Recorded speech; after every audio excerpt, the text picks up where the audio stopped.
అవకాశం నా కోసం అడగట్లా, మీ భవిష్యత్తు కోసం అడుగుతున్నా, మీ బిడ్డల భవిష్యత్తు కోసం అడుగుతున్నా. అతనికి ఒక్క అవకాశం ఇస్తే ఏం జరిగింది? గూడెం గ్రామాల్లో చీకటి కడుపు చీలింది. ఉప్పాడ తీరం గుండెకోత ఆగింది. కోనసీమ కొబ్బరికి కొత్త ఊపిరి వచ్చింది.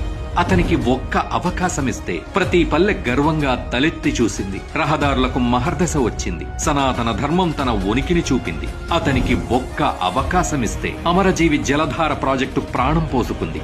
అటవీ సంపదకు రక్షణ పెరిగింది. అడవి బిడ్డలకు డోలిమోత బాధ తప్పింది.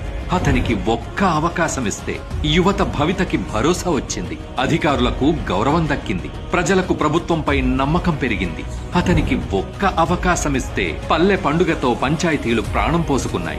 దేవాలయాలు నిత్య పూజలతో కళకళలాడుతున్నాయి. పిఠాపురంలో అభివృద్ధి పనులు పరుగులు పెడుతున్నాయి. సమస్య చెప్పుకుని ఇంటికి వెళ్లక ముందే పరిష్కారం గుమ్మంలో సిద్ధంగా ఉంటుంది. సార్ ఒక్కరే ఇది చేయగలరని నమ్మకంతో పార్టీ ఆఫీస్ దగ్గర మొండిగా కూర్చున్నట్టు చేశాం సార్. మీరు చేసిన సాయానికి మాత్రం ధన్యవాదాలు తెలియజేసుకుంటున్నాను సార్. ఇది ఒక రోజు ప్రయత్నం కాదు, దశాబ్దాల పాటు సాగే ప్రయాణం. అతని నేటి ఆలోచనలు రాబోయే తరాల భవిష్యత్తుకు పునాదులు.